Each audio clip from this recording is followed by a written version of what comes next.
আল্লাহ তুমি অপরূপ, না জানি কত সুন্দর, তোমায় আমি সপেছি প্রাণ, সপেছি অন্তর। আসসালামু আলাইকুম ওয়া রাহমাতুল্লাহি ওয়া বারাকাতুহু। ওয়ালাইকুম আসসালাম ওয়া রাহমাতুল্লাহ।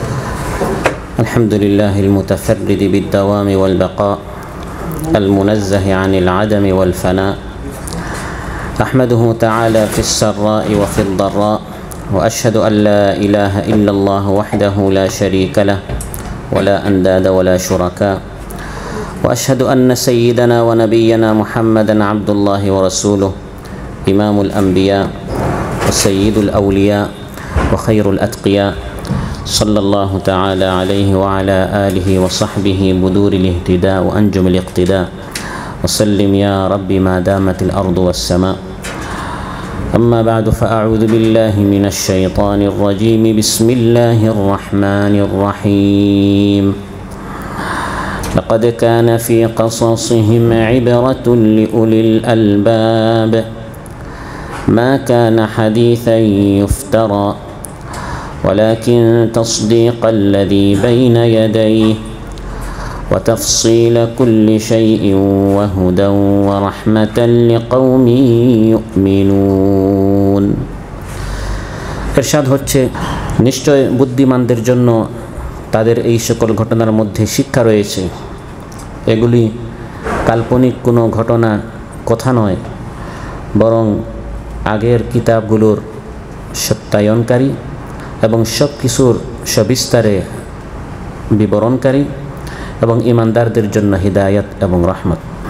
ইমাম ইবনুল কাইয়িম শাখার উদ্যোগে আয়োজিত আজকের এই সদস্য সভ্যদারিতে উপস্থিত শাখার বিভিন্ন পর্যায়ের দায়িত্বশীলবৃন্দ, ওয়ার্ড এবং উপশাখার দায়িত্বশীলবৃন্দ এবং আমার সামনে উপস্থিত সম্মানিত প্রাণাধিক প্রিয় সদস্য ভাইরা, আমি আপনাদের সামনে সূরাত ইউসুফের সর্বশেষ আয়াত 111 নম্বর আয়াত তিলাওয়াত করে এর সরল বাংলা অনুবাদ উপস্থাপন করেছি।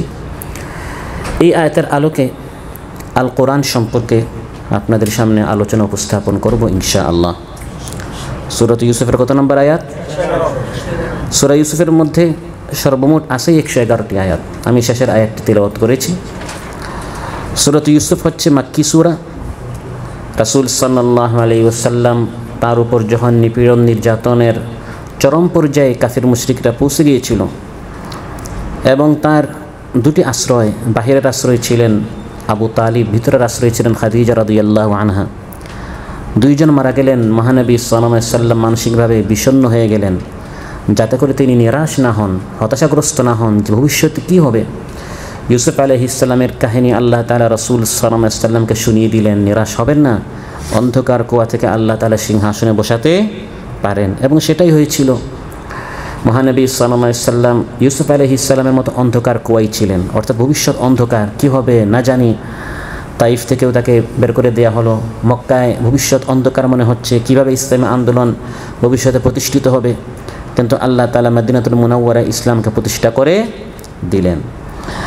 আর ভাইদেরকে ইউসুফ আলাইহিস সালামের সামনে ভিক্ষুক করে আল্লাহ তাআলা যেরকম নিয়ে আসলেন, মক্কার কাফিরদেরকেও 8 বছর যেতে না যেতে 8ম হিজরিতে আল্লাহ তাআলা মহানবী সাল্লাল্লাহু আলাইহি সাল্লামের সামনে তাদেরকে অপদস্থ, অপমানিত অবস্থায় আল্লাহ তাআলা হাজির করালেন। সূরা ইউসুফ মক্কাতুল মুকাররমার শেষের দিকে নাজিল হয়েছে। আল্লাহ তাআলা ইরশাদ করেন, লাকাদ কানা ফি কসাসিহিম ইবরাতুন লিউলিল আলবাব।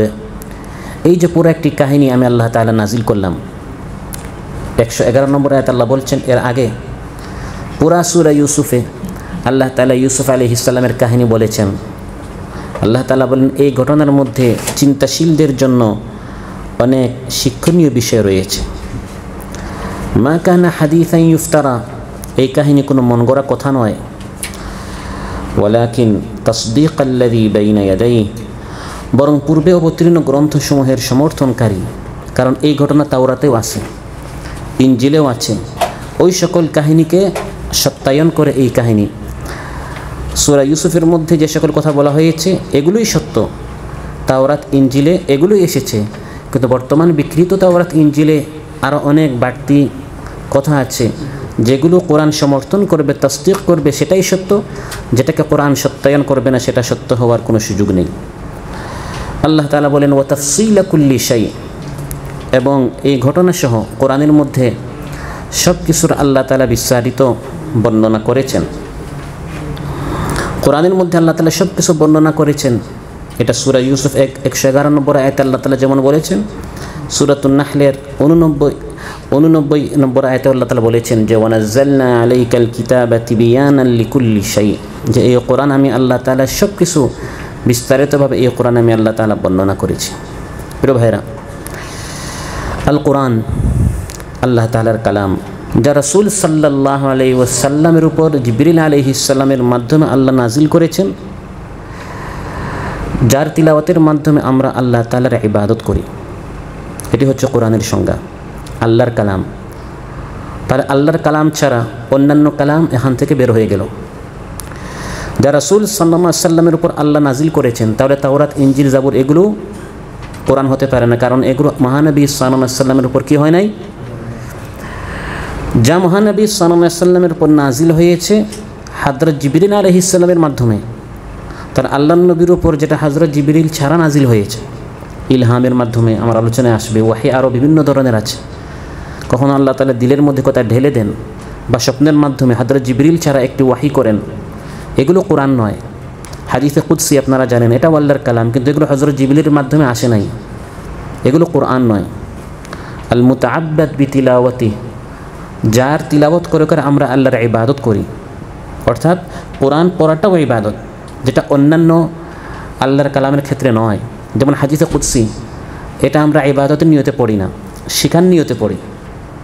হাদিসে কুদসিও আল্লাহর কালাম, কিন্তু হাদিসে কুদসি পড়লে সওয়াব আছে এভাবে কোনো কথা নেই। এটা আমরা শুধু শিখার জন্য, আমল করার জন্য পড়ি। কিন্তু কোরআন না বুঝে পড়লেও অক্ষরে অক্ষরে কী আছে, নেকি আছে। এটা হচ্ছে কোরআন এবং আল্লাহর অন্যান্য কালামের মধ্যে পার্থক্য। কোরআন হচ্ছে আল্লাহর কালাম, হাদিসে কুদসিও হচ্ছে আল্লাহর কালাম, কিন্তু কোরআন এবং হাদিসে কুদসির মধ্যে পার্থক্য কী? এক, কোরআন দ্বারা আল্লাহ তাআলা মানব মণ্ডলীকে চ্যালেঞ্জ করেছেন, হাদিসে কুদসি দ্বারা আল্লাহ তাআলা মানব মণ্ডলীকে চ্যালেঞ্জ করেন নাই। আল্লাহ বলেছেন কোরআনের মতো পারলে একটি কালাম নিয়ে আসো, কিন্তু হাদিসে কুদসির মতো এটাও আল্লাহর কালাম, কিন্তু আল্লাহ চ্যালেঞ্জ করেন নাই যে পারলে দিকে হাদিসে কুদসির মতো একটি হাদিস নিয়ে আসো। দ্বিতীয় যে পার্থক্য, কোরআন মুতাওয়াতির। কোরআন কি? মুতাওয়াতির। মুতাওয়াতিরের অর্থ হচ্ছে কোরআন যুগে যুগে বড় এক সংখ্যা বর্ণনাকারী এটা বর্ণনা করেছেন। যেমন হাদিস কিছু সহিহ আছে, কিছু দঈফ আছে, কিছু হাসান আছে, কিছু বর্ণনাকারী বিশুদ্ধ, কিছু অশুদ্ধ, কিছু সত্যবাদী, কিছু মিথ্যাবাদী। কোনো একটি লেভেলে দেখা যায় মাত্র একজন বর্ণনা করেছে, আরেক লেভেলে অনেকে বর্ণনা করেছেন। কিন্তু কোরআন প্রত্যেকটা যুগে সাহাবী, তাবেঈ, তবে প্রত্যেকটা যুগে এমন বিশাল এক সংখ্যা এটা বর্ণনা করেছেন, নকল করেছেন, আমাদের পর্যন্ত পৌঁছে দিয়েছেন যে এটাকে অস্বীকার করার কোনো সুযোগ নেই, যেটা হাদিসে কুদসির ক্ষেত্রে হয় নাই। হাদিসে কুদসি পুরাটা মুতাওয়াতির নয়, অর্থাৎ পুরাটা অকাট্যভাবে প্রমাণিত নয়। হাদিসে কুদসির মধ্যে কি আছে? সহিহ আছে, কিছু হাসান আছে, দঈফ আছে, মওদু আছে, সব আছে। কিন্তু কোরআনের একটি আয়াত সহিহ, আরেকটা আয়াত দঈফ, এরকম আছে না। কোরআনের শুরুতে আউযু বিল্লাহি মিনাশ শাইতানির রাজিম বিসমিল্লাহির রহমানির রহিম পড়তে হয়। হাদিসে কুদসি শুরু করার আগে এভাবে আউযু এবং বিসমিল্লাহ পড়তে হয় না। এই আল কোরআন কে নাজিল করেছেন? আল্লাহ তাআলা নাজিল করেছেন। এটা আমরা পাবো কোথায়? কোরআন কারীমের বিভিন্ন আয়াতে আছে। যেমন সূরাতু আল আহকাফ 2 নম্বর আয়াতে আল্লাহ তাআলা বলেন, সূরাতুল আহকাফ 2 নম্বর আয়াতে আল্লাহ তাআলা বলেন, তানজিলুল কিতাবি মিনাল্লাহিল আজিজিল হাকিম। এই কোরআন পরাক্রমশালী, প্রজ্ঞাময় আল্লাহ তাআলার পক্ষ থেকে নাজিল হয়েছে। কোরআন যে আল্লাহর পক্ষ থেকে, সূরা আহকাফের 2 নম্বর আয়াত সহ বিভিন্ন আয়াতের প্রমাণ আছে। সূরা ইউসুফটাই পুরাটাই হচ্ছে দলিল যে এটি আল্লাহর পক্ষ থেকে, কারণ সূরা ইউসুফের শুরুতে আল্লাহ তাআলা বলে দিয়েছেন, হে আমার হাবিব, ওয়া ইন কুনতা মিন ক্বাবলিহি লামিনাল গাফিরিন, আপনি বেখবর ছিলেন, আপনি জানতেন না, আমি আল্লাহ তাআলা জানিয়ে দিয়েছি। তার মানে এটি আল্লাহর নবীর কালাম নয়। যে নবী তার অক্ষর জ্ঞান ছিল না, কোনো ভার্সিটিতে লেখাপড়া করেন নাই, প্রশ্নকারীরা প্রশ্ন করলো, তিনি পুরাটা বলে দিলেন, কোথাও না পড়ে, কোথাও না জেনে, কারো কাছ থেকে ক্লাস না নিয়ে। তার মানে এটি তার কালাম নয়, এটি আল্লাহ তাআলার কালাম। এই কোরআন কার উপর নাজিল হয়েছে? আমি সংজ্ঞায় বলেছিলাম আল্লাহর পক্ষ থেকে রাসূল সাল্লাল্লাহু আলাইহি সাল্লামের উপর নাজিল হয়েছে। এটার দলিল কোথায়? সূরাতুশ শুআরা 194 নম্বর আয়াত, আলা কলবিকা লিতাকুনা মিনাল মুনদিরিন। আল্লাহ তাআলা বলেন যে এই কোরআন হে আমার হাবিব আমি আপনার কলবের উপর নাজিল করেছি। মাধ্যমকে হযরত জিবরিল আলাইহিস সালাম। এটা সূরা শুআরা 193 নম্বর আয়াত, নাযালা বিহির রূহুল আমিন। এই কোরআন আমানতদার রূহ অর্থাৎ জিবরিল আলাইহিস সালাম নাজিল করেছেন হে হাবিব আপনার অন্তরে। পরপর দুটি আয়াতে আল্লাহ তাআলা কার পক্ষ থেকে নাজিল হয়েছে, কার উপর নাজিল হয়েছে, কার মাধ্যমে নাজিল হয়েছে, পুরোটাই সূরাতুশ শুআরার পরপর তিনটি আয়াতে আল্লাহ তাআলা এই জবাবগুলো দিয়ে দিয়েছেন। কোরআনে কারীম কোন মাসে এবং কোন রাত্রিতে নাজিল হয়েছে? কোন মাসে নাজিল হয়েছে? সূরাতুল বাকারা 185 নম্বর আয়াত, শাহরু রমাদানাল্লাযী উনজিলা ফীহিল কুরআন। এই কোরআন নাজিল হয়েছে কোন মাসে? মাহে রমাদানে। কোন রাত্রিতে? এটা তো আপনারাই জানেন। কোন সূরায়? সূরাতুল কদর। ইন্না আনজালনাহু ফী লাইলাতিল কদর, 1 নম্বর আয়াত। সূরাতুল কদর 1 নম্বর আয়াতে আল্লাহ তাআলা বলে দিয়েছেন কদরের রাত্রিতে এই কোরআন নাজিল হয়েছে। কোন ভাষায় নাজিল হয়েছে? কোরআন কারীমের বিভিন্ন সূরায় আল্লাহ তাআলা বলেছেন, যেমন সূরাতুজ জুমার 28 নম্বর আয়াত, কুরআনান আরাবিয়ান গায়রা যী ইওয়াজিল লাআল্লাহুম ইয়াত্তাকুন। আল্লাহ তাআলা বলেন আরবি ভাষায় নাজিল করেছি, কোনো বক্রতা নেই। আরবি ভাষায় কেন? কারণ এই ভাষার মধ্যে বক্রতা নেই। প্রাঞ্জল ভাষা, স্পষ্ট ভাষা, ব্যাপক ভাষা, সুন্দর ভাষা, সাবলীল ভাষা, যে বৈশিষ্ট্যগুলো অন্যান্য ভাষায় নেই। গায়রা যী ইওয়াজ, এই ভাষার মধ্যে বক্রতা নেই, এই জন্য এই ভাষায় আল্লাহ তাআলা কোরআন নাজিল করেছেন। আল কোরআনও আল্লাহর ওয়াহি, এছাড়া আরও অন্যান্য ওয়াহি আছে। ওয়াহি হচ্ছে 4 ধরনের। নবীদের উপর যে সকল ওয়াহি নাজিল হয় কয় ধরনের? 4 ধরনের ওয়াহি রয়েছে। এর মধ্যে একটি হচ্ছে কোরআন। এই 4 ধরনের ওয়াহি নবীদের উপর নাজিল হয়। নবীদের উপর যে সকল ওয়াহি নাজিল হয়, ওয়াহি হচ্ছে 4 ধরনের। 1, স্বপ্ন। স্বপ্নের মাধ্যমে আমি আপনি যে সকল স্বপ্ন দেখি, কিছু স্বপ্ন মিনার রহমান, রহমানের পক্ষ থেকে, কিছু হচ্ছে মিনার শয়তান, শয়তানের পক্ষ থেকে ভয় দেখানোর জন্য, কিছু হচ্ছে আদগাস ও আহলাম, কাল্পনিক মনের কথা। পুরা দিন আপনি ব্যবসা নিয়ে চিন্তা করেছেন, স্বপ্নে দেখবেন আপনি ব্যবসা করতেছেন। পুরো দিন আপনার সাংসারিক ঝামেলা ছিল, দেখবেন স্বপ্নের মধ্যে আরও ঝামেলা আরও বাড়তেছে। তো এগুলো হচ্ছে পুরা দিনের চিন্তাগুলো স্বপ্নে আমরা আবার দেখি, এগুলোর কোনো ভিত্তি নেই। তো আমরা এই 3 ধরনের স্বপ্ন দেখি। নবীদের স্বপ্ন হচ্ছে সবগুলোই মিনার রহমান, সবগুলোই আল্লাহর পক্ষ থেকে। নবীদেরকে আল্লাহ তাআলা স্বপ্নে যা দেখান এটা নিছক স্বপ্ন নয়, এটা ওয়াহি, এটা আল্লাহর হুকুম, আপনাকে এটা করতে হবে। নবীদেরকে আল্লাহ তাআলা বলছেন সরাসরি, যেরকম বলেন আপনি এই কাজ করেন, কখনো এই কাজটি করতে আল্লাহ তাআলা স্বপ্নের মাধ্যমে বলেন। যেমন স্বপ্নের মাধ্যমে ওয়াহি, সূরাতুল ফাতহ 27 নম্বর আয়াত, লাকাদ সাদাকাল্লাহু রাসূলাহুর রুইয়া বিল হাক্কি লাতাদখুলুন্নাল মাসজিদাল হারামা ইনশাআল্লাহু আমিনিন মুহাল্লিকিনা রুউসাকুম ওয়া মুকাসসিরিনা লা তাখাফুন। আল্লাহ তাআলা তার নবীকে স্বপ্নে যেটা দেখিয়েছেন এটা বাস্তব করেছেন।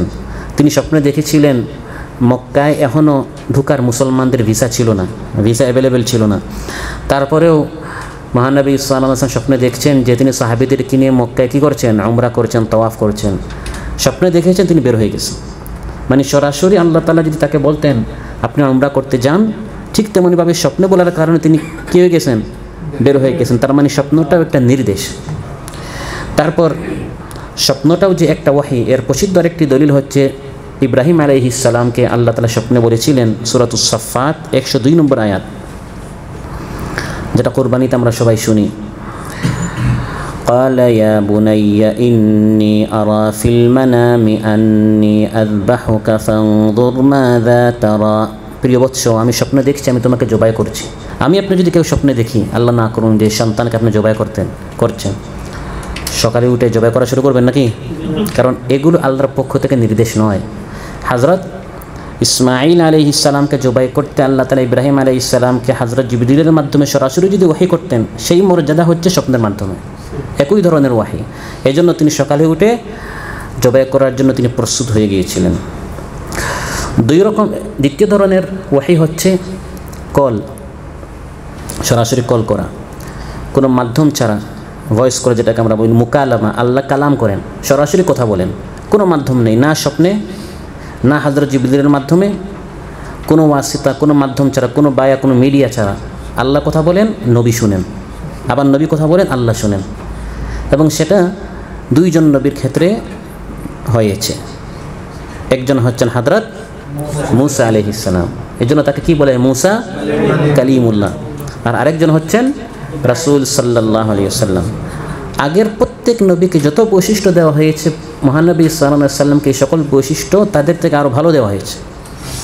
হযরত মূসা আলাইহিস সালামের সাথে আল্লাহ কথা বলেছেন, সূরাতুন নিসা 164 নম্বর আয়াত, ওয়া কাল্লামাল্লাহু মূসা তাকলিমা। আল্লাহ তাআলা বলেন, আল্লাহ তাআলা মূসা আলাইহিস সালামের সাথে কথা বলেছেন। কিন্তু এই কথা কোথায়? জমিনে, তুর পাহাড়ে ডেকে নিয়ে আল্লাহ কথা বলেছেন। আর মহানবী সাল্লাল্লাহু আলাইহি ওয়াসাল্লামকে আল্লাহ ডেকে নিয়েছেন তার আরশের নিকট। সেখানে গিয়ে সরাসরি আল্লাহ তাআলা কথা বলেছেন। সহিহ মুসলিমে এসেছে, ফাআওহাল্লাহু ইলাইয়া ফাফারাদা আলাইয়া সালাতান ফি কুল্লি ইয়াউমিন ওয়া লাইলা। আল্লাহ তাআলা আমাকে আরশে নিয়ে, সেখানে হযরত জিবরিল ছিলেন না, কারণ হযরত জিবরিলের পারমিশন অনেক আগে শেষ হয়ে গেছে। তিনি সপ্তাহাকাশের পর মহানবী সাল্লাল্লাহু আলাইহি ওয়াসাল্লামকে বলেছেন, ইয়া রাসূলুল্লাহ, আর সামনে আমি যেতে পারবো না, সেই পারমিশন আমার নেই। সুবহানাল্লাহ। এখন আপনি সরাসরি গিয়ে আল্লাহর সাথে কথা বলেন। সেখানে আল্লাহ তাআলা মহানবী সাল্লাল্লাহু আলাইহি ওয়াসাল্লামের সাথে অনেক কথা বলেছেন। সব কথা আল্লাহ নবী আমাদেরকে জানানো নাই, কিছু সিক্রেট কথা থাকে না, এরকম অনেক কথা বলেছেন। এর মধ্যে একটি কথা আমাদেরকে জানিয়েছেন, সেটি হচ্ছে আল্লাহ তাআলা আমাকে 50 ওয়াক্ত নামাজ উপহার দিয়েছেন, যেটা পরবর্তীতে কমতে কমতে কত পর্যন্ত আসছে। কিন্তু আল্লাহর সিদ্ধান্ত পরিবর্তন হয় না। আল্লাহ তাআলা বলেছেন 5 ওয়াক্ত পড়তে হবে, কিন্তু সওয়াবে আল্লাহ তাআলা দিবেন 50 ওয়াক্ত, কারণ আল্লাহ তাআলা একে 10 করে দেন। তৃতীয় ধরনের ওয়াহি হচ্ছে ইলহাম। ইলহাম অন্তরে ঢেলে দেয়া, সজাগ অবস্থায়, জাগ্রত অবস্থায়, ঘুমন্ত অবস্থায় নয়, কোনো ফেরেশতা ছাড়া সরাসরি আল্লাহ কথা বলেন না, কিন্তু নবী হঠাৎ অনুভব করেন তার মনে একটি কথা আল্লাহর পক্ষ থেকে ঢালা হয়েছে। এটাকে ইলহাম বলা হয়। মনের মধ্যে আল্লাহর পক্ষ থেকে একটি কথা ঢেলে দেওয়া হয়েছে এবং এটি আল্লাহর পক্ষ থেকে নির্দেশ। এটা নবী অনুভব করেন যেটি আল্লাহর পক্ষ থেকে নির্দেশ, এটা হচ্ছে ইলহাম।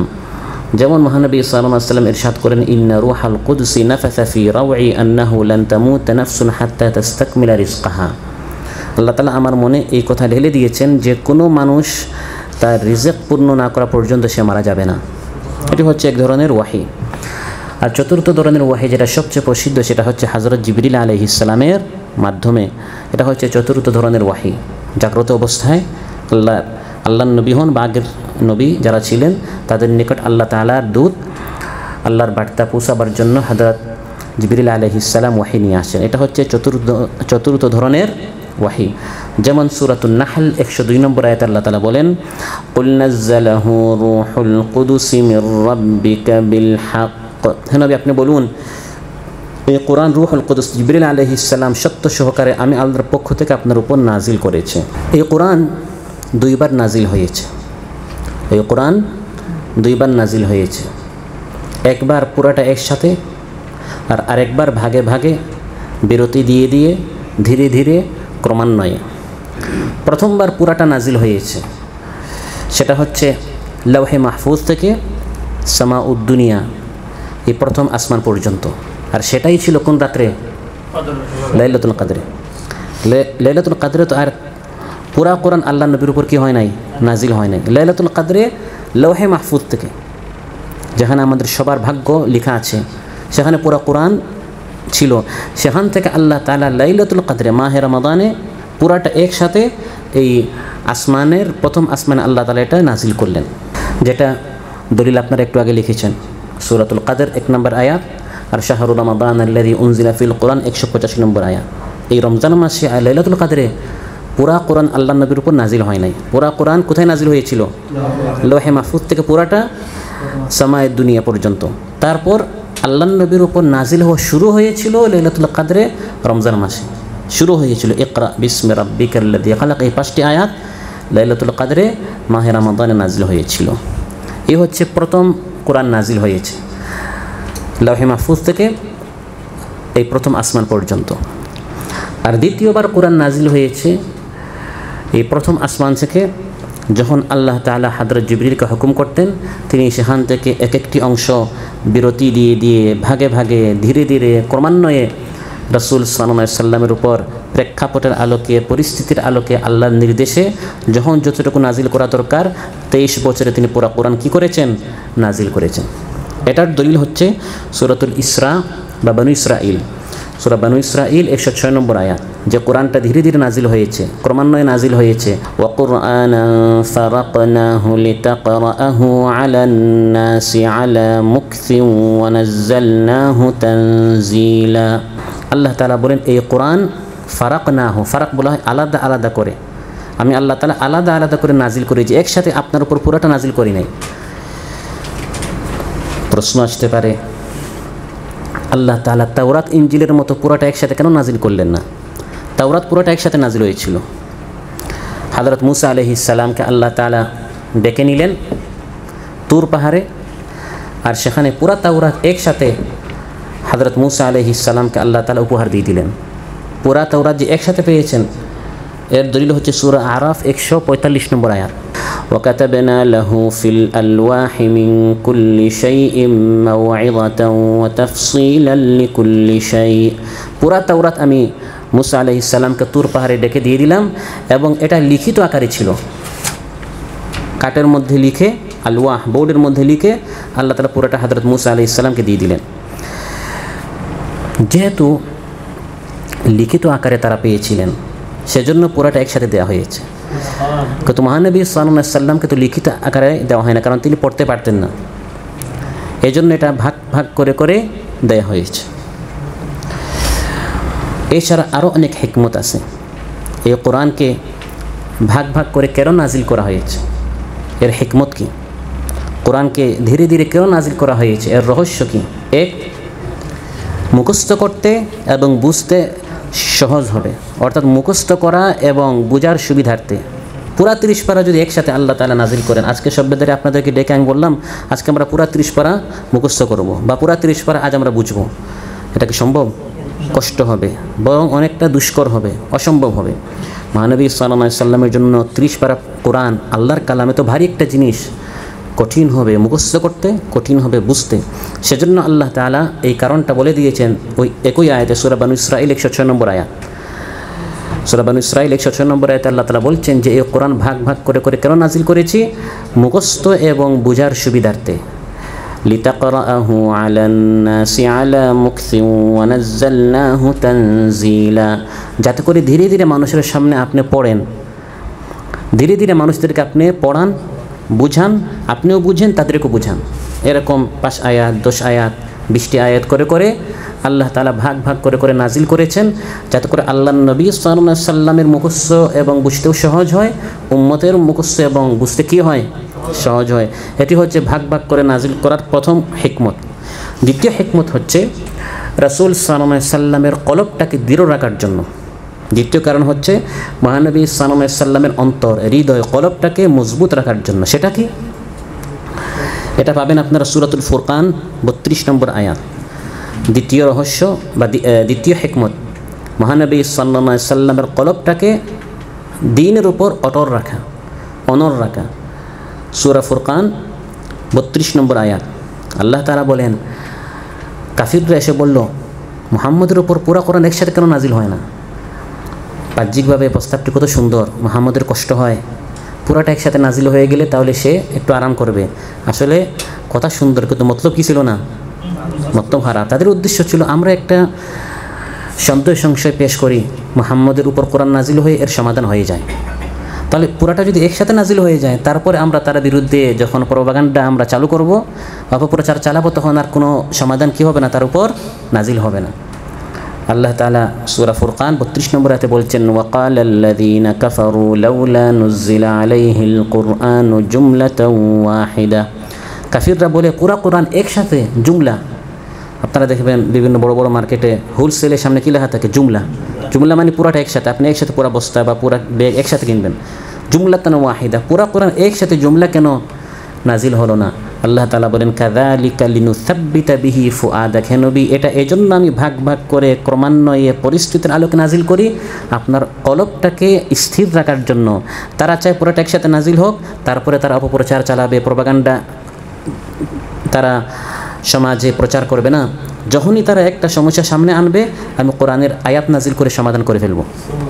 তার একটা প্রপাগান্ডা একটা অপপ্রচার চালাবে, আমি কোরআনের আয়াত নাজিল করে এর জবাব দিয়ে আপনার অন্তরটা, আপনি যে হকের উপর, আপনার অন্তরটা তখন ইসলামের উপর অটল থাকবে, এই মিশনের উপর, দাওয়াতি কাজের উপর আপনার দিলটা কি থাকবে, এই স্থির রাখার জন্য আল্লাহ তাআলা যখনই তারা একটা সমস্যা সামনে আনে তখন আল্লাহ কোরআন নাজিল করে কি করেন, সমাধান করেন।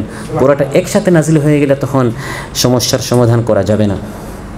তৃতীয় কারণ হচ্ছে যে এটি সমাজ সংস্কারের সুবিধার্থে, সমাজ সংস্কারের সুবিধার্থে, এটা হচ্ছে 3 নম্বর কারণ। সেটা কি, একটা সমাজের মধ্যে মদ, জুয়া, সুদ, ঘুষ, জুলুম, অত্যাচার এবং হাজারো সমস্যা জর্জরিত, রাতারাতি পুরোটা কী করা যাবে না, ঠিক করা যাবে না।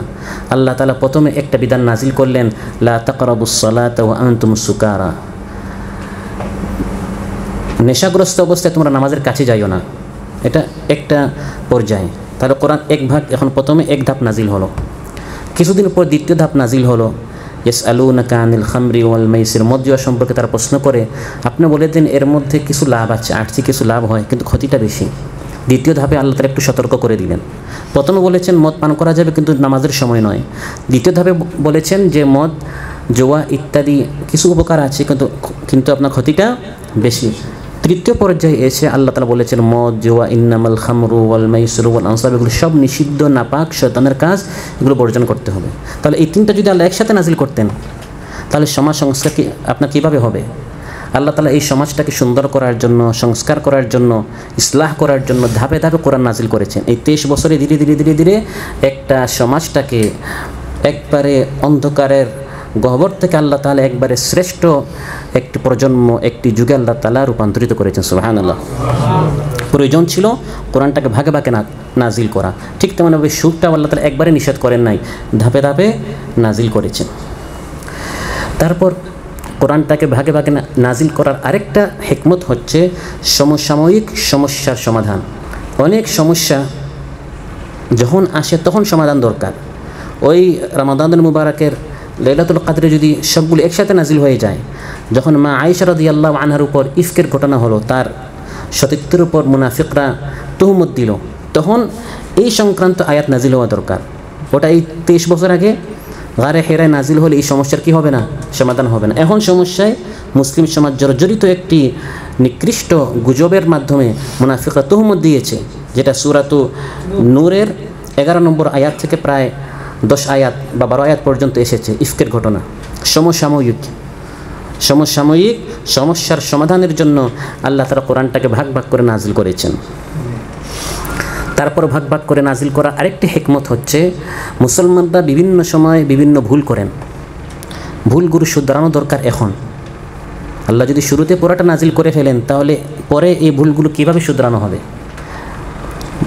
এবং এই ভুলগুলো ভবিষ্যতে যাতে করে অন্যান্য পরবর্তী মুসলমানরা না করে, এই জন্য কোরআনের কিছু আয়াত নাজিল করা দরকার।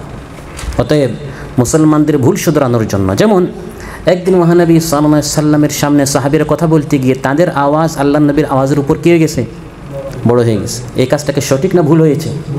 আল্লাহ তাআলা আয়াত নাজিল করলেন, সূরা হুজুরাত 2 নম্বর আয়াত, সূরা হুজুরাত 2 নম্বর আয়াত, লা তারফাউ আসওয়াতাকুম ফাওকা সাওতিন নবী, নবীর আওয়াজের উপর তোমরা তোমাদের আওয়াজ কি করিও না, বড় করিও না। তাহলে কোরআনটাকে ধীরে ধীরে নাজিল করার এটা আরেকটা হিকমত।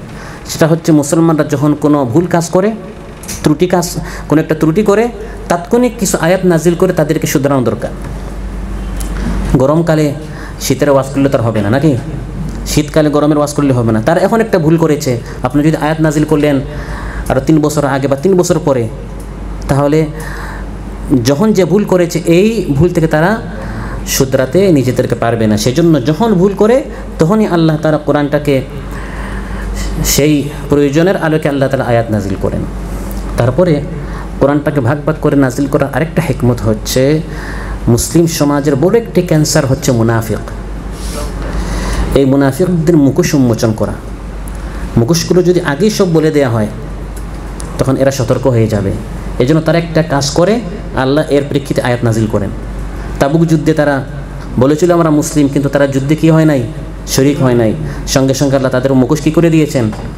পুরা সূরা তাওবা হচ্ছে এই পয়েন্টের দলিল যে মুনাফিকদের মুখোশ উন্মোচন করা। মুসলিম সমাজে যুগে যুগে মুনাফিক থাকবে, মদিনায় ছিল, আজও আজ ভবিষ্যতে থাকবে। এদের মুখোশ উন্মোচন করার জন্য আল্লাহ তাআলা এভাবে কোরআনটাকে ভাগ ভাগ করে নাজিল করেছেন। এবার আসেন আল কোরআনুল কারীম সম্পর্কে নতুন যে বিষয় নিয়ে আমরা আলোচনা করব সেটি হচ্ছে কোরআনকে কোথায় নাজিল হয়েছে। এই দিক থেকে কোরআনটাকে দুই ভাগ করা হয়। কোরআন কোন দেশি বা এর ন্যাশনালিটি কি, এই দিক দিয়ে কোরআনটাকে দুই ভাগ করা হয়। একটি হচ্ছে মাক্কি আর একটি হচ্ছে মাদানী।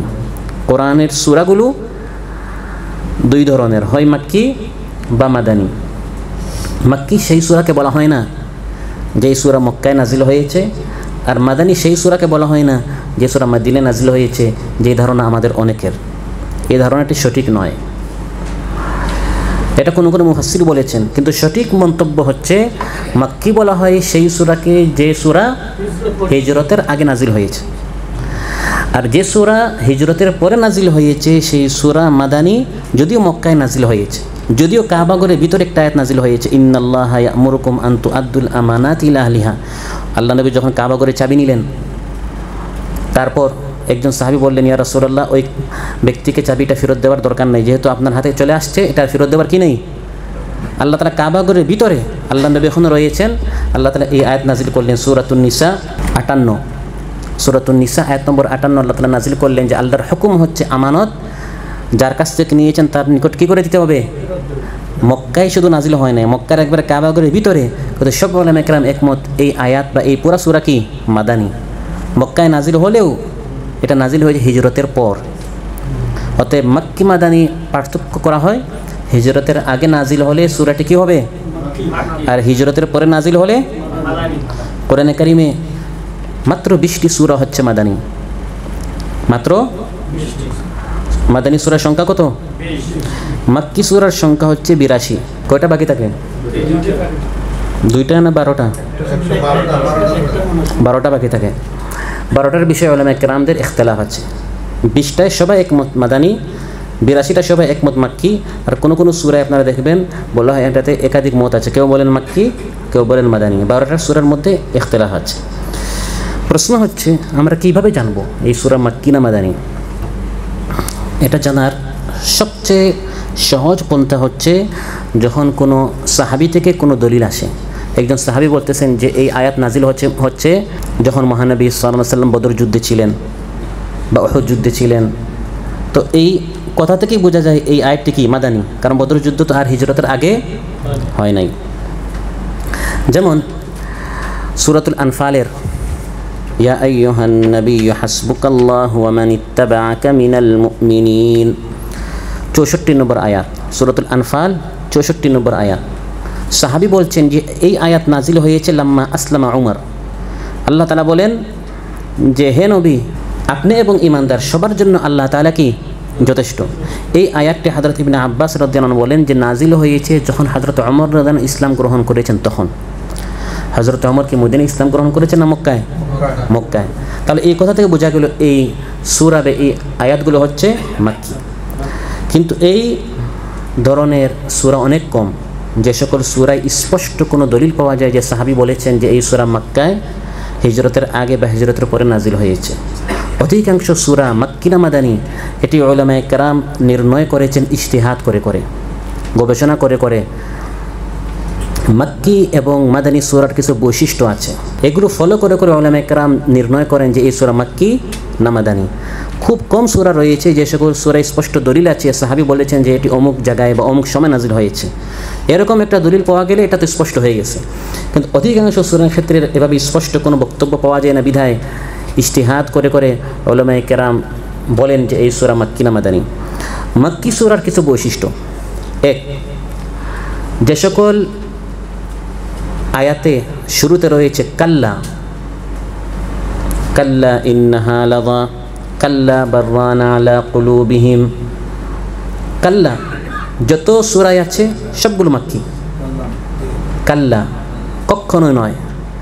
এভাবে কঠিন ভাষা আল্লাহ তাআলা ব্যবহার করেছেন মক্কার কাফিরদের বিরুদ্ধে, কারণ মক্কার সূরাগুলো ছিল চ্যালেঞ্জের মতো। মদিনায় তো ইসলামী সমাজ হয়ে গেছে, এজন্য মক্কার আয়াতগুলো বেশি কঠিন হতো। আল্লাহ তাআলা যত সূরার মধ্যে আপনারা কাল্লা পাবেন শেষের, এবং কাল্লা অধিকাংশ হচ্ছে 29 এবং 30 নম্বর পারায়। কাল্লা বাল তুহিব্বুনাল আজিলা, এভাবে কাল্লা যত সূরা আছে এগুলো সব কি মাক্কি, এবং কাল্লা 15টি সূরায় আছে, সবগুলো মাক্কি। কাল্লা এই শব্দটি 15টি সূরায় আছে। কোরআনে কারীমের 114-এর মধ্যে 15টি সূরায় কাল্লা শব্দ আছে, সবগুলো মাক্কি। 2, যত সূরায় সাজদে তিলাওয়াত আছে সবগুলো মাক্কি। 14টি সূরা, 14টি সাজদে তিলাওয়াত। কিছু আয়াত পড়লে কি করতে হয়? সাজদা করতে হয়, সুজুদুত তিলাওয়াহ বলা হয়। জানেন কিনা আপনারা? এটা তো প্রসিদ্ধ মাসালা। 14টি স্থানে, কোনো ইমামদের মতে 15টি স্থানে সাজদা তিলাওয়াত আছে। আল্লাহ বলেন ওয়াসজুদু, সাজদা করো, পরে কি করতে হয়?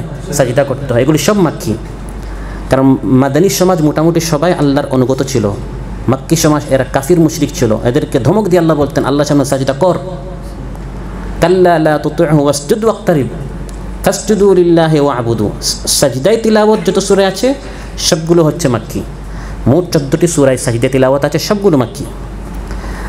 তৃতীয় আলামত হচ্ছে যত সূরা শপথ দ্বারা শুরু হয়েছে সবগুলো মাক্কি। ওয়াল আসর, সময়ের নামে শপথ। ওয়াদ-দুহা, চাষতের সময়ের নামে শপথ। ওয়াল ফাজর, ফজরের নামে শপথ।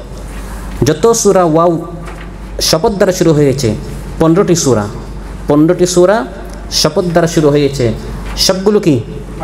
কারণ মক্কার মানুষ অস্বীকার করত, এদেরকে শপথ করাইয়া আল্লাহ কথাটাকে মজবুত করতেন। মাদানী সমাজ তো এমনি এরা ইমানদার ছিল, এজন্য শপথের কি ছিল না, দরকার ছিল না। শপথ দ্বারা যত সূরা শুরু হয়েছে, কাসম দ্বারা, ওয়াল আসর, ওয়াদ-দুহা, ওয়াল ফজর, ওয়াশ শামস, ওয়াল লাইল, এগুলো সব কি? লা উকসিমু বিহাদাল বালাদ, লা উকসিমু বিয়াউমিল কিয়ামা, এগুলো সব হচ্ছে মাক্কি সূরা। হুরুফে মুকাত্তা, বিচ্ছিন্ন অক্ষর, যত সূরা দ্বারা শুরু হয়েছে 2 সূরা ছাড়া, সূরাতুল বাকারা, সূরাতুল আলী ইমরান, এই 2 সূরা বিচ্ছিন্ন অক্ষর দ্বারা শুরু হওয়া সত্ত্বেও এগুলো মাদানী। কিন্তু বাকি যত সূরা হুরুফে মুকাত্তাআত দ্বারা শুরু হয়েছে, তাহা, কাফ, নুন, কাফ হা ইয়া আইন সাদ, হামিম, আলিফ লাম মিম রা, আলিফ লাম রা, যত সূরা হুরুফে মুকাত্তাআত, এগুলো তো আপনারা বুঝেন নাকি? হুরুফে মুকাত্তাআত বিচ্ছিন্ন অক্ষর দ্বারা যত সূরা শুরু হয়েছে সবগুলো হচ্ছে মাক্কি, 2 সূরা ছাড়া। কয় সূরা ছাড়া? কোন সূরা? বাকারা এবং আলী ইমরান। আর আগামী মাসে আমাদের যে পাঠচক্র সূরাতুর রা'দ, রা'দ নিয়ে ইখতিলাফ আছে, কেউ বলেন মাক্কি, কেউ বলেন মাদানী। এই 3 সূরা ছাড়া বাকি যত সূরা হুরুফে মুকাত্তাআত যারা শুরু হয়েছে সব উলামা কেরাম একমত যেগুলো হচ্ছে মাক্কি সূরা। যত সূরা আল্লাহর হামদ যারা শুরু হয়েছে সবগুলো মাক্কি। 5টি সূরা, সূরাতুল ফাতিহা আলহামদুলিল্লাহি রাব্বিল আলামিন, সূরাতুল আনআম আলহামদুলিল্লাহিল্লাযী খালাকাস সামাওয়াতি ওয়াল আরদ, সূরাতুল কাহফ আলহামদুলিল্লাহিল্লাযী আনজালা আলা আবদিহিল কিতাব, সূরাতুস সাবা আলহামদুলিল্লাহিল্লাযী লাহু মা ফিস সামাওয়াতি ওয়া মা ফিল আরদ, সূরাতুল ফাতির আলহামদুলিল্লাহি ফাতিরিস সামাওয়াতি ওয়াল আরদ। এই 5টি সূরা আল্লাহর প্রশংসা দ্বারা শুরু হয়েছে। 5টি সূরা হচ্ছে কি? মাক্কি। কেন? কারণ মাদানী সমাজ এমনি তারা আল্লাহ প্রশংসা করত, কিন্তু মাক্কি সমাজ তারা নেতা নেত্রী মূর্তি ইত্যাদির তারা প্রশংসা করত। এদেরকে আল্লাহ তাআলা বলে দিচ্ছেন না এদের প্রশংসা নয়, সমস্ত প্রশংসা কার? আল্লাহ তাআলার। অতএব মাক্কি সূরার আরেকটি আলামত হচ্ছে যত সূরা হামদ আল্লাহর প্রশংসা দ্বারা শুরু হয়েছে, মোট কয়টি সূরা? 5টি সূরা, সূরাতুল ফাতিহা, আনআম, কাহফ, সাবা, ফাতির। এই 5টি সূরা আল্লাহর হামদ দ্বারা শুরু হয়েছে, সবগুলি হচ্ছে মাক্কি। মাক্কি সূরার কিছু বৈশিষ্ট্য আছে, এগুলো বললাম আলামত। কিছু বৈশিষ্ট্য আছে। 1, মাক্কি সূরার আয়াতগুলো ছোটো ছোটো হয়। সাধারণত মাক্কি সূরাগুলো সাধারণত ছোটো হয়, আয়াতগুলোও ছোটো হয়। যত সূরা দেখবেন, তাহা, ওয়াল ফাজর, 1 শব্দ, 2 শব্দ, 3 শব্দ দ্বারা এক একটা আয়াত শেষ। কিন্তু সূরা বাকারার এক একটা আয়াত 3, 4, 5 লাইন, এক আয়াতুদ্দাইন হচ্ছে 1 পৃষ্ঠা ব্যাপী। এগুলো হচ্ছে সব মাদানী। কিন্তু মক্কায় অল্প কথা, কিন্তু কথাগুলো হতো একবারে কাফিরদের হৃদয়কে কেড়ে নেওয়ার মতো, আকৃষ্ট করার জন্য কম কথায় আল্লাহ তাআলা কঠিন কঠিন কথা বলতেন মাক্কি সূরায়। তার মাক্কি সূরার একটি বৈশিষ্ট্য হচ্ছে সূরা এবং আয়াত কি হয়? ছোটো হয়। এই জন্য বাকারা থেকে শুরু করে মায়দা পর্যন্ত প্রথম এই সব সূরাগুলো হচ্ছে মাদানী। আয়াতগুলো লম্বা লম্বা, আয়াত ছোটো ছোটো নয়। বাকারা, আলে ইমরান, নিসা, মায়দা এগুলো সব কি মাদানী। দ্বিতীয় আরেকটা বৈশিষ্ট্য হচ্ছে মক্কি সূরায় সাধারণত আলোচ্য বিষয় হয় আকীদা, তাওহীদ, রিসালাত, আখিরাত। কারণ এরা ইসলামই মানে না, মক্কার কাফিররা তো ইসলামই মানে না। এই জন্য মক্কার অধিকাংশ সূরা, হিজরতের আগের অধিকাংশ সূরার আলোচ্য বিষয় হতো তাওহীদ নিয়ে, রিসালাত নিয়ে, আখিরাত নিয়ে, বিভিন্ন আদব নিয়ে, আখলাক নিয়ে, চরিত্র নিয়ে, লেনদেনের মৌলিক বিষয়গুলো নিয়ে। ইতিমের মাল খাওয়া যাবে না, তারপরে লা তাকরাবু মালাল ইয়াতিম, আপনার শপথ পূর্ণ করতে হবে, ওয়াদা পূর্ণ করতে হবে, এভাবে মূল মূল যে আখলাকগুলো আছে। তারপর আগের নবীদের কাহিনী সাধারণত যে সূরায় থাকে এগুলো হচ্ছে মক্কি সূরা, যে ওই নবীদেরকে মানার কারণে ইমানদারেরা সফল হয়েছে, না মানার কারণে কাফিররা ধ্বংস হয়েছে। এই সকল কাহিনী যে সকল সূরায় সাধারণত এগুলো কী হয়। এবার আসেন মাদানী সূরা। মাদানী সূরার প্রথম বৈশিষ্ট্য হচ্ছে সাধারণত ইয়া আইয়ুহাল্লাযীনা আমানু যে সূরায় পাবেন এটি মাদানী হয়, ইমানদারদেরকে সম্বোধন করা হয়। মক্কি সূরায় সাধারণত ইয়া আইয়ুহান নাস, হে মানব সকল বলে সম্বোধন করা হয়। কারণ মাদানী সমাজে সামনে কারা ছিল, ইমানদারেরা ছিল।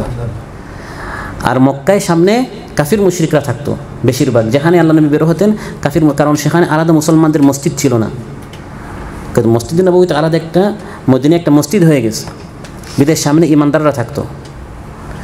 আর যে সূরা ইয়া আইয়ুহাল্লাযীনা আমানু, ইয়া আইয়ুহান নাস দুটোটা চলে আসে, এই সূরা মাদানী।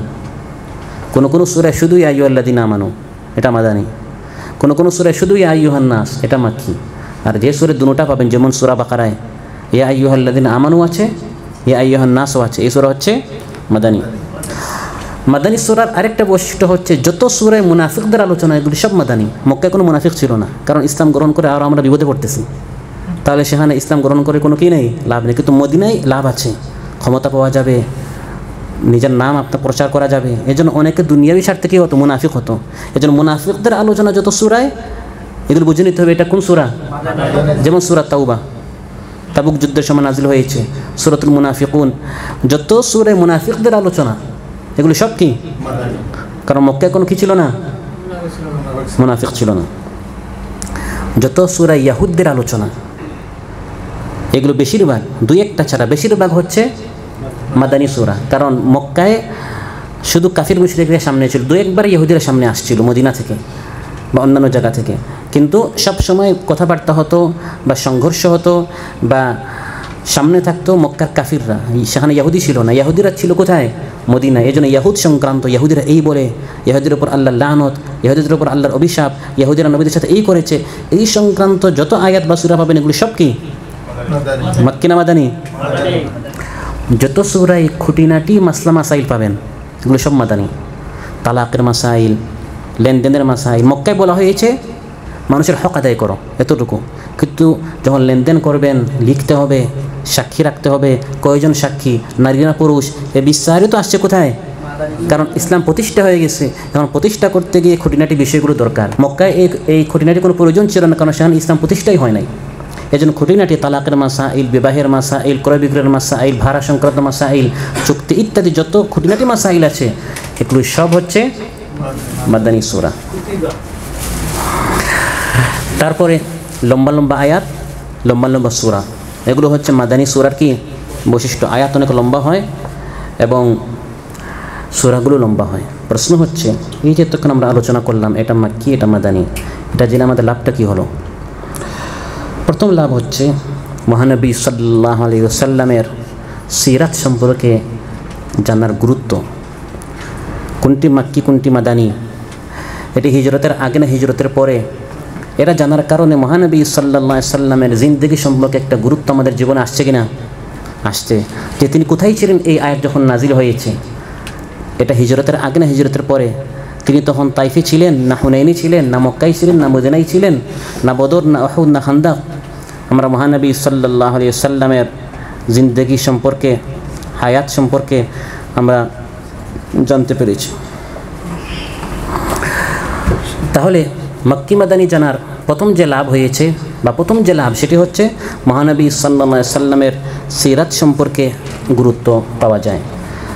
দ্বিতীয় যে ফায়দা হয় মক্কি মাদানি জানার মাধ্যমে সেটি হচ্ছে কোরআনের দাওয়াতের কৌশলটা আমরা জানলাম। খেয়াল করেন, আমরা এখানে যারা আছি সবাই দাঈ ইলাল্লাহ। কোন প্রেক্ষাপটে কোন পরিস্থিতিতে কীভাবে কথা বলবেন এগুলো শিখতে পারি মক্কি মাদানি থেকে। আল্লাহ তাআলা মক্কায় কীভাবে কথা বলেছেন আর মদিনায় কীভাবে কথা বলেছেন, উদউ ইলা সাবিল রাব্বিকা, এই হিকমত কৌশল মক্কি মাদানি থেকে আমরা বুঝি। একই কথা মক্কি সূরা আল্লাহ একভাবে বলেন, মাদিনী সূরা আল্লাহ আরেকভাবে বলেন। কেন? কারণ মক্কার প্রেক্ষাপট একরকম, মদিনার প্রেক্ষাপট আরেক রকম। তাহলে মক্কি মাদানি জানার মাধ্যমে যারা কোরআন নিয়ে গবেষণা করেন, বোঝার চেষ্টা করেন, তারা খেয়াল করবেন যে মক্কি সূরায় আল্লাহ কথাটা কীভাবে বলছেন, কিন্তু মদিনার প্রেক্ষাপট চেঞ্জ হওয়ার কারণে আল্লাহ আরেক রকম বলছেন। একজন ব্যস্ত আর একজন অবসর, একজন উচ্চশিক্ষিত একজন কম শিক্ষিত, তারপর একজন ধনী একজন গরিব, একজন আপনার থেকে অনেক উপরের লেভেলের, একজন আপনার লেভেলের, একজন আপনার নিচের লেভেলের, সবাইকে একই দাওয়াত একই রকম দিতে নেই, বরং একই দাওয়াত এক এক জায়গায় এক এক রকম দিবেন। কথা একটাই, কিন্তু এই এক এক পদ্ধতিটাকে কোরআনে হিকমত বলা হয়েছে, কৌশল বলা হয়েছে। মক্কা এবং মদিনা এই দুই ধরনের প্রেক্ষাপটে আয়াত দুই রকম নাজিল হয়েছে। মক্কি মাদানি জানার আরেকটি ফায়দা হচ্ছে আয়াত বুঝতে সহজ হয়। আয়াত বুঝতে সহজ হয়। এই কথাটি আল্লাহ কেন বলেছেন, কোন প্রেক্ষাপটে বলেছেন? মক্কায় বলেছেন, এই মক্কায় তখন এই হচ্ছিল বা মদিনায় এই হচ্ছিল। এই জন্য সাধারণত আমরা পাঠচক্রে বা আলোচনার শুরুতে বলি এই সূরাটি মাক্কি না এই সূরাটি মাদানি। আমাদের প্রত্যেকটা দার্সের শুরুতে দেখবেন আমরা এই কথাটি বলে থাকি যে এই সূরা মক্কায় না মদিনায় নাজিল হয়েছে। মক্কি মাদানি শেষ হলো, এবার আছেন কোরআনুল কারীম নিয়ে গুরুত্বপূর্ণ আরেকটা বিষয়, সেটা হচ্ছে শানে নুজুল। আমরা যখন দার্স দেই বা আলোচনা করি বা পাঠ্য করি, আমরা সাধারণত এই কথাটি আমরা বলে থাকি যে এই আয়াতের বা এই সূরার কোনো শানে নুজুল আছে কিনা। আপনারা শুনেন কিনা? আরব দেশে সাধারণত এটাকে বলা হয় সাবাবুন নুজুল, আর আমাদের দেশে বেশি বলা হয় শানুন নুজুল। শান নুজুল, নুজুল মানে অবতীর্ণ হওয়া, শান মানে প্রেক্ষাপট, সবব কারণ, কী কারণে এই আয়াতটি বা এই সূরাটি নাজিল হয়েছে, কোন পরিস্থিতিতে কোন প্রেক্ষাপটে, এটাকেই বলা হয় শান নুজুল। সব আয়াত বা সব সূরার শানে নুজুল নাই, কোনো আয়াত কোনো সূরার শানে নুজুল আছে। এবং এই বিষয়ে অনেক ভিত্তিহীন মওদু জাল হাদিস রয়েছে। অনেকে বিভিন্ন আয়াতের ব্যাখ্যা করতে গিয়ে মানুষদের মন আকৃষ্ট করার জন্য বানাই অনেক কাহিনী বলে যে এই আয়াত এই প্রেক্ষাপটে নাজিল হয়েছে। না, কিছু কিছু ঘটনা সত্য, কিন্তু নিজের পক্ষ থেকে বানানোর কোনো কি নেই, দরকার নেই। সব আয়াতের শানে নজুল নাই, কোনো আয়াতের শানে নজুল আছে। কোনো প্রেক্ষাপট আল্লাহর নবী থেকে লেখেন শানে নজুল কিছু আল্লাহর নবীর কারণে নাজিল হয়। শানে নজুল মানে কি? কোন প্রেক্ষাপটে নাজিল হয়েছে। কোনো প্রেক্ষাপট হচ্ছে আল্লাহর নবীর কারণে, যেমন সূরাত আবাসা। মহানবী সাল্লাল্লাহু আলাইহি ওয়াসাল্লাম যখন অন্ধ ব্যক্তি আসলে তিনি মুখ ফিরিয়ে নিলেন, এই প্রেক্ষাপটে সূরা আবাসা নাজিল হয়েছে। তাহলে কারণটা কে ছিলেন? রাসূল সাল্লাল্লাহু আলাইহি ওয়াসাল্লাম ছিলেন। কখনো শান নজুল হয় সাহাবীদের কারণে, যেমন মদিনায় একসাথে মুসলমানেরা সাহাবীরা ইহুদিদের সাথে থাকার কারণে, যেরকম আমাদের দেশে হিন্দুদের সাথে অনেকে একসাথে থাকার কারণে অনেক কালচার বা অনেক কিছু দেখা যায়, অনেক সময় মুসলমানদের উপর বন্ধুত্বের কারণে অমুসলিমদেরকে প্রাধান্য দিতে হয় বা তারা প্রাধান্য দিয়ে ফেলে। এই সংক্রান্ত এই প্রেক্ষাপটে আল্লাহ তাআলা আয়াত নাজিল করলেন সূরাতুল আলী ইমরান 118 নম্বর আয়াত, যে মুসলমানদেরকে বাদ দিয়ে লা তাত্তাখিযু বিতানাতাম মিন দুনিকুম, অমুসলিমকে কখনো তোমরা অন্তরঙ্গ বন্ধু হিসাবে গ্রহণ করিও না। তাহলে এই প্রেক্ষাপটটা সাহাবীদের কারণে ছিল। আবার কখনো আল্লাহর নবীও নন সাহাবীও নন, তৃতীয় অন্য কোনো কাফির মুশরিক ইহুদির কোনো একটি কারণে আয়াত নাজিল হয়। যেমন সূরাতুল কাহফ 83 নম্বর আয়াত, ইহুদিরা প্রশ্ন করলো যুলকারনাইন সম্পর্কে, যুলকারনাইনকে তারা প্রশ্ন করলো। এই প্রেক্ষাপটে আয়াত নাজিল হয়েছে, পুরা যুলকারনাইনের কাহিনী নাজিল হয়েছে। প্রশ্নটি ইহুদি মুশরিকদের পক্ষ থেকে এসেছে, ইহুদিরা মুশরিকদেরকে করেছে আর মুশরিকরা এসে আল্লাহর নবীকে প্রশ্ন করেছিল। প্রিয় ভাইরা, মক্কি মাদানি গেল, শানুন নুজুল গেল। এবার আসেন কোরআনের গুরুত্বপূর্ণ একটি বিষয় হচ্ছে ঘটনা। কোরআনে গুরুত্বপূর্ণ যে সকল বিষয় রয়েছে এর অন্যতম একটি বিষয় হচ্ছে কোরআনের কিচ্ছা। কিচ্ছা শব্দটি আমরা বাংলায় বলি, আসলে এটা আরবি শব্দ কিসসা, এবং এই কিসসা শব্দটি কোরআনের মধ্যে একাধিকবার এসেছে। ফাকসুসিল কাসাস লাকাদ কানা ফি কাসাসিহিম, এবং একটি সূরার নামই হচ্ছে সূরাতুল কাসাস। কোরআনুল কারীমের ঘটনা হচ্ছে 3 ধরনের। কোরআনুল কারীমের ঘটনা হচ্ছে এক, পূর্বের নবীদের ঘটনা, যেমন আদম আলাইহিস সালাম, মুসা আলাইহিস সালাম, তারপর হুদ, সালেহ, শুআইব, লূত আলাইহিস সালাম ইত্যাদি নবীদের ঘটনা। কোরআন কারীমের দ্বিতীয় ধরনের ঘটনা হচ্ছে নবী ছাড়া অন্যান্যদের কাহিনী, যেমন আসহাবুল কাহফ, কাহফবাসীর ঘটনা। তারা নবী ছিল না, নেককার ছিল। হযরত মারিয়ামের লম্বা কাহিনী সূরা মারিয়াম সহ অন্যান্য সূরা এসেছে, তিনি কি ছিলেন না? নবী ছিলেন না। তারপর সূরাতুল বুরুজ, আসহাবুল উখদুদ, গর্ত খনন করে আগুন জ্বালিয়ে একদল ঈমানদারদেরকে জ্বালানো হয়েছে, তাদের কাহিনী ঘটনা। আমাদেরকে সত্যের উপর ইস্তেকামত অটল রাখার জন্য আল্লাহ তাআলা আসহাবুল উখদুদের ঘটনা বলেছেন। কোরআন কারীমের তৃতীয় ধরনের ঘটনা হচ্ছে আল্লাহর নবীর সময়ে সংগঠিত হওয়া বিভিন্ন ঘটনা, যেমন কোরআনের মধ্যে বদরের, উহুদের, তাবুকের, হুনাইনের বিভিন্ন ঘটনা পর্যালোচনা হিসাবে এসেছে।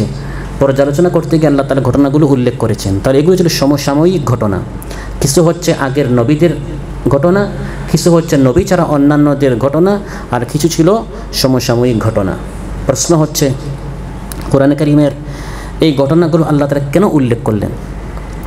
আমাদের দেশে প্রচলিত ঘটনার একটাই উদ্দেশ্য, সেটা হচ্ছে টাইম পাস করা, হাসানো, কাঁদানো, মজমা জমানো। এটাই হয় কিচ্ছা কাহিনী বলার মূল উদ্দেশ্য। কোরআনুল কারীমের ঘটনাগুলোর উদ্দেশ্য এটা নয়।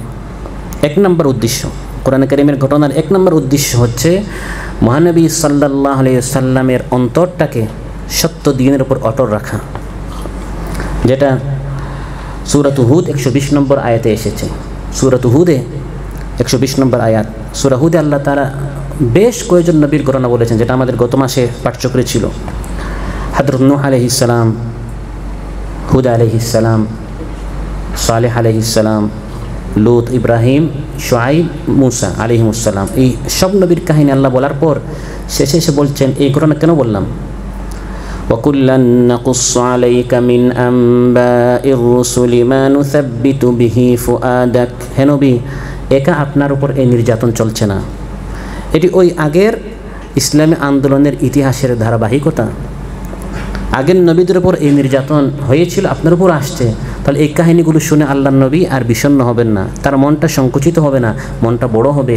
আগের নবীদের উপর আল্লাহর বিজয় এসেছে, প্লাবন এসে কওমে নূহকে ধ্বংস করেছে, বিকট শব্দ আদকে ধ্বংস করেছে, ভূমিকম্প সামুদকে ধ্বংস করেছে, পুরা বস্তিকে উপরে উঠিয়ে আল্লাহ তাআলা উল্টায়া কওমে লূতকে ধ্বংস করেছেন, কিন্তু নবীদেরকে আল্লাহ তাআলা বাঁচিয়ে দিয়েছেন।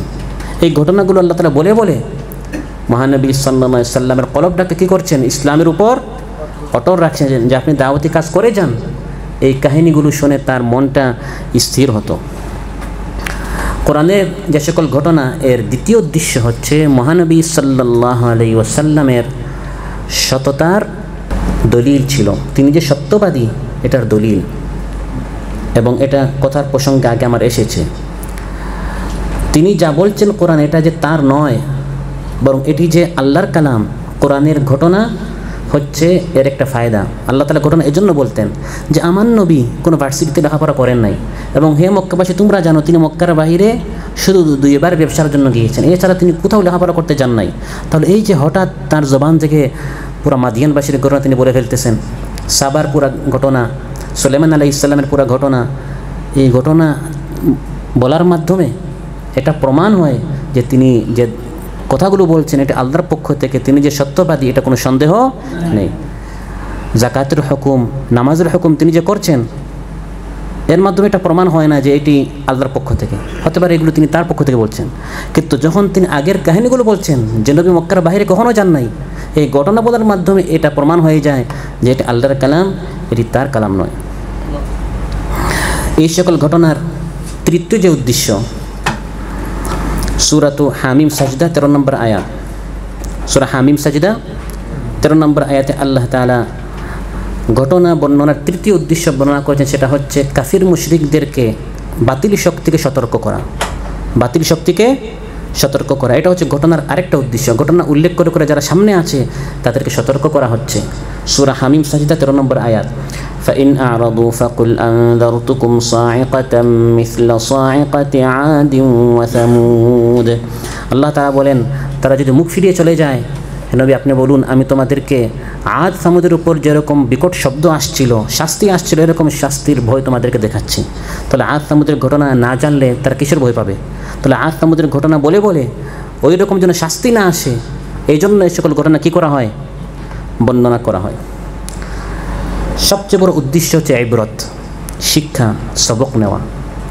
কোরআনের ঘটনার, আল কোরআনুল কারীমের ঘটনার সবচেয়ে বড় উদ্দেশ্য কি?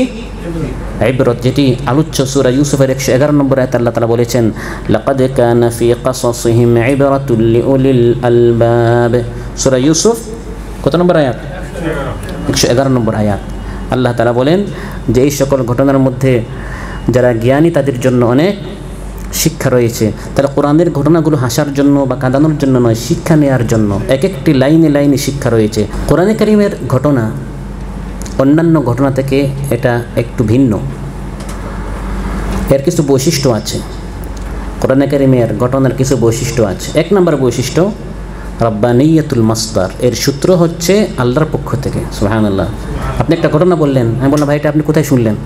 সূত্র হচ্ছে অমুক বলেছে, তমুক বলেছে, অমুক বইয়ে পড়েছি, অমুকে লিখেছে। আর কোরআনে কারীমের প্রত্যেকটা ঘটনার সূত্র হচ্ছে স্বয়ং আল্লাহ তাআলা, যেটা আমরা পাবো সূরা ইউসুফ 3 নম্বর আয়াত, অন্যান্য আয়াতে আছে নাহনু নাকুসু আলাইকা। আল্লাহ বলেন আমি বর্ণনা করি। তার এই ঘটনার সূত্রকে, তাহলে এই ঘটনার মধ্যে যা যা বর্ণনা করা হয়েছে সরাসরি দেখলে সন্দেহ থাকতে পারে, কিন্তু আল্লাহ বলেছেন কোনো সন্দেহ থাকার কোনো কি নেই, সুযোগ নেই। সরাসরি দেখার পর আমরা বলি ও ভাই আমি মনে হয় দেখতে ভুল করেছি, বলি না আমরা? সচক্ষে দেখছি, তারপরেও যখন আমি এসে বললাম ভাই আমি নিজে দেখেছি এখানে গাড়ি অ্যাক্সিডেন্ট করে একজন মারা গিয়েছে, তারপর আপনি 1 জন 2 জন 3 জন 5 জন 10 জন পরপর যদি বলে না লোকটা মারা যায় নাই, তখন আমি নিজে দেখার জিনিস 10 জন বলার কারণে আমি দুর্বল হয়েছে না হতে পারে, তাহলে আমার দেখতে কী হয়েছে?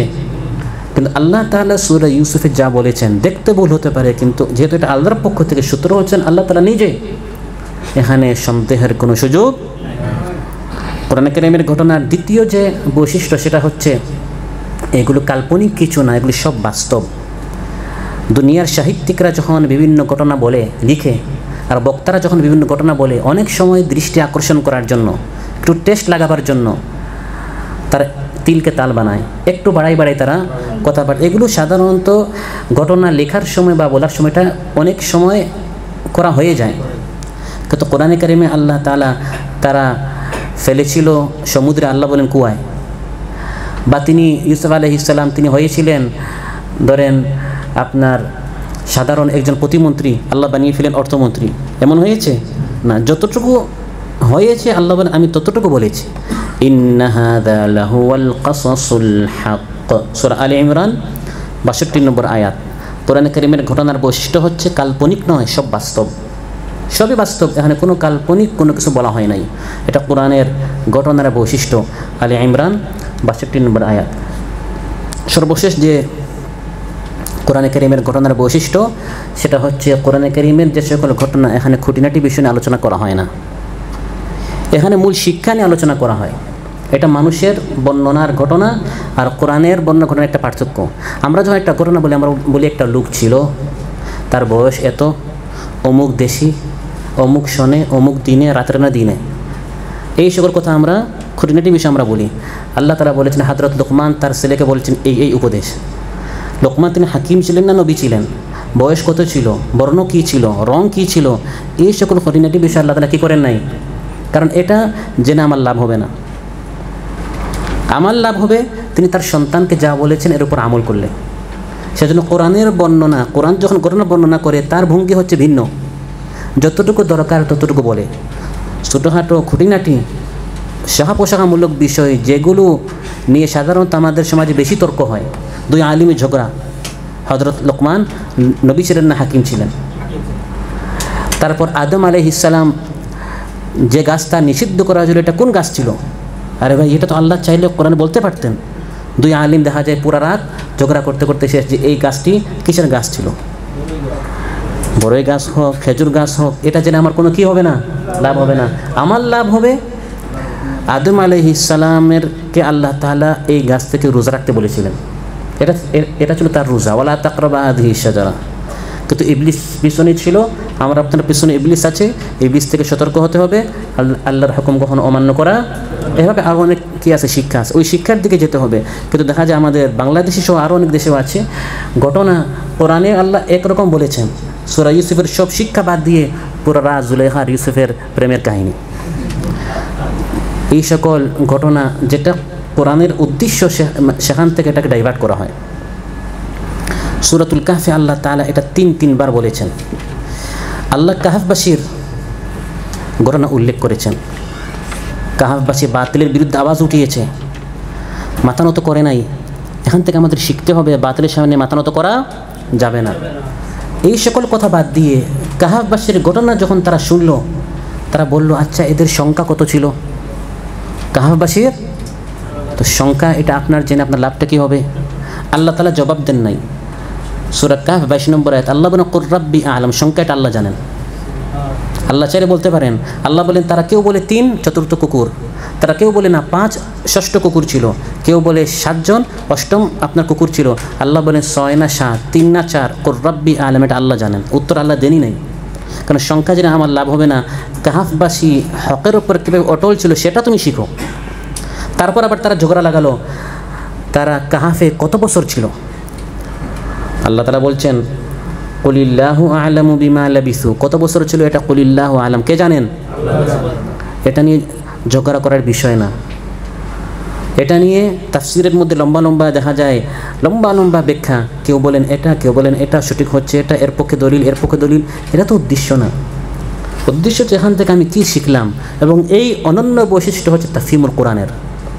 তাফহিমুল কোরআন যখন তিনি ব্যাখ্যা করেন, তাফসির করেন, তিনি এই খুঁটিনাটি বিষয় বাদ দিয়ে এই আয়াতের মধ্যে আল্লাহ কি বলেছেন, আমাকে তাফহিম, আল্লাহ আমাকে কি ফাহাম করতে চেয়েছেন, আমাকে কি বোঝাতে চেয়েছেন, এখন আল্লাহর মেসেজটা কি, তিনি সেটাই আমাদেরকে বুঝিয়েছেন। এজন্য তাফহিমুল কোরআন অন্যান্য সব তাফসির থেকে অনন্য ভিন্ন বৈশিষ্ট্য হচ্ছে এটা, যে অন্যান্য তাফসির সাধারণত দেখবেন যে এখানে নহ, সরফ, তারপর সংখ্যা কত ছিল, বর্ণ কী ছিল, অমুকে এই বলেছেন, তমুকে এই বলেছেন, অমুকের দলিল এই তমুক। আমরা যারা অনেক সময় কোরআন নিয়ে বসে শেখার জন্য এই সকল ইখতিলাফ পড়তে পড়তে মাথা কী করে, যেটা মূল শিক্ষা ওটা আর আমরা খুঁজে পাই না। তাফহিমুল কোরআন এগুলো বাদ দিয়ে এই আয়াত থেকে কী শিখলাম সরাসরি তিনি এই মেসেজটা আমাদেরকে দিয়ে দেন। প্রিয় ভাইরা, তাহলে কোরআনে কারিমের এই সকল ঘটনা এখানে আমাদের জন্য অনেক শিক্ষা রয়েছে। এই আলোচনা থেকে আমি আপনি যেটা শিখলাম, জানলাম, সেটি হচ্ছে আল কোরআনুল কারীম সম্পর্কে বিস্তারিত বেশ কিছু জ্ঞান আমরা শিখতে পারলাম। কোরআনে কারীম কার পক্ষ থেকে নাজিল হয়েছে, কার মাধ্যমে নাজিল হয়েছে, কার উপর নাজিল হয়েছে, কোন মাসে কোন রাতে নাজিল হয়েছে, মাক্কি মাদানী সম্পর্কে আমরা জেনেছি, মাক্কি মাদানীর বৈশিষ্ট্য আমরা জেনেছি। তারপর কোরআনে কারীম কয়বার নাজিল হয়েছে, আল্লাহ নবীর ওপর সাল্লাল্লাহু আলাইহি ওয়াসাল্লামের উপর ধীরে ধীরে ধাপে ধাপে কেন নাজিল হয়েছে, এর বৈশিষ্ট্য কী, কারণ কি, এটা আমরা জানতে পেরেছি। শান নজুল সম্পর্কে আমরা জানতে পেরেছি। তারপর সর্বশেষ কোরআনে কারীমের কিসসা ঘটনা সম্পর্কে আমরা জানতে পেরেছি। আয়াতের শেষে আল্লাহ তাআলা বলেন ওয়াহুদাও ওয়া রাহমাতাল লিকাওমি ইউমিনুন, এই কোরআন হচ্ছে ঈমানদারদের জন্য হিদায়াত এবং রহমত। এখানে আল্লাহ তাআলা কোরআনে কারীমের দুটি গুণ উল্লেখ করেছেন। সূরা ইউসুফ 111 নম্বর আয়াতের শেষে আল্লাহ তাআলা বলেন ওয়াহুদান ওয়া রাহমা, কোরআন হচ্ছে হিদায়াত, কোরআন হচ্ছে রহমত। এটি হচ্ছে কোরআনে কারীমের দুইটি গুণ। কোরআনের কিছু গুণ আছে, কিছু নাম আছে। আপনি নেককার, এই নেককার হচ্ছে আপনার গুণ। আর একজনের একটা হচ্ছে আব্দুল্লাহ, একটা আব্দুর রহমান, দুইটাই তার নাম। তাহলে একটা হচ্ছে নাম, একটা গুণ। কোরআনের কিছু গুণ আছে, কিছু নাম আছে। এখানে আল্লাহ দুইটা গুণ উল্লেখ করেছেন। একটা হচ্ছে কোরআন হচ্ছে হুদা, ওয়াহুদান ওয়া রাহমা। এছাড়া কোরআনের আরও কিছু গুণ আছে। এক নম্বর গুণ হচ্ছে এই আয়াতে দুইটা বলা হলো, সূরা ইউসুফ 111 নম্বর আয়াতে দুইটা বলা হয়, একটা হচ্ছে হুদা, একটা রাহমা। কোরআন হিদায়াত, কোরআন রাহমা। কোরআন কারীমের আরেকটি গুণ হচ্ছে আল করিম। কোরআন হচ্ছে ইন্নাহু লাকুরআনুন করিম। সূরা আল ওয়াকিয়া 77 নম্বর আয়াত, সূরা ওয়াকিয়া 77 নম্বর আয়াত। কোরআন হচ্ছে করিম, সম্মানিত। আরেকটি গুণ হচ্ছে কোরআন হচ্ছে আযীম, মহান। সূরা হিজর 87 নম্বর আয়াত। ওয়ালাকাদ আতাইনাকা সাবআম মিনাল মাসানি ওয়াল কুরআনাল আযীম। আল কুরআনুল কারীম, আল কুরআনুল আযীম। আরেকটা হচ্ছে আল কুরআনুল মাজিদ। মাজিদ, মাজিদ মানে সম্মান, মাজিদ মানে সম্মানিত। কোরআন হচ্ছে সম্মানিত। কাফ প্রথম আয়াত, কাফ ওয়াল কুরআনিল মাজিদ। কোরআন কারীমের আরেকটি গুণ হচ্ছে আল হাকিম, ইয়াসিন ওয়াল কুরআনিল হাকিম 2 নম্বর আয়াত। কোরআনের আরেকটি গুণ হচ্ছে আল আজিজ, ইজ্জত। সূরা হামিম সাজদা 41 নম্বর আয়াত, ওয়া ইন্নাহু লাকিতাবুন আজিজ লা ইয়াতিহিল বাতিলু মিন বাইনি ইয়াদাইহি ওয়ালা মিন খালফিহি। কোরআনের আরেকটি গুণ হচ্ছে নূর, নূর। সূরা নিসা 174, ওয়া আনজালনা ইলাইকুম নূরাম মুবিনা। কোরআনের একটি গুণ হচ্ছে কোরআন হচ্ছে নূর অর্থাৎ আলো। মান জাআলাহু আমামাহু কাদাহু ইলাল জান্নাহ ওয়া মান জাআলাহু খালফাহু সাকাহু ইলান নার। কোরআন আলো, যে কোরআনকে সামনে রাখবে, কোরআন পথ দেখায় দেখায় আলো করে করে তাকে জান্নাতে নিয়ে যাবে। আর যে কোরআনকে পিছনে রাখবে, কোরআন ধাক্কায় তাকে জাহান্নামে নিয়ে যাবে, নাউযু বিল্লাহ। কোরআনের আরেকটি গুণ হচ্ছে শিফা। শিফা এটা কোরআনের নাম নয়, এটা হচ্ছে কোরআনের গুণ, সিফাত। সূরা বনী ইসরাঈল 82 নম্বর আয়াত, ওয়া নুনাজ্জিলু মিনাল কুরআনি মা হুয়া শিফাউ ওয়া রাহমাতুল লিল মুমিনিন। আরেকটি গুণ হচ্ছে মাউইযা, আরেকটি সিফাত হচ্ছে মাউইযা, ওয়াজ মাহফিল আমরা বলি, এগুলো হচ্ছে আরবি শব্দ ওয়াজ, ওয়াজ। শ্রেষ্ঠ ওয়াজ হচ্ছে কোরআন, সুবহানাল্লাহ। কোরআন পুরাটাই ওয়াজ, মাউইযা। সূরা ইউনুস 57 নম্বর আয়াত 57, আল্লাহ বলেন কোরআন থেকে ওয়াজ করো। 3 ঘন্টা আলোচনা, কিচ্ছা কাহিনী, কাল্পনিক, কারামতের কাহিনী বলে বলে শেষ, একটা আয়াত নাই। এগুলো ওয়াজ নয়। ওয়াজ হচ্ছে আলোচনা করবে কোরআন থেকে, ফাযাক্কির বিল কোরআন, কোরআন দিয়ে উপদেশ দাও, কোরআন দিয়ে আলোচনা করো। সূরা ইউনুস 57 নম্বর আয়াত আল্লাহ বলেন ক্বাদ জাআতকুম মাউইযা 57।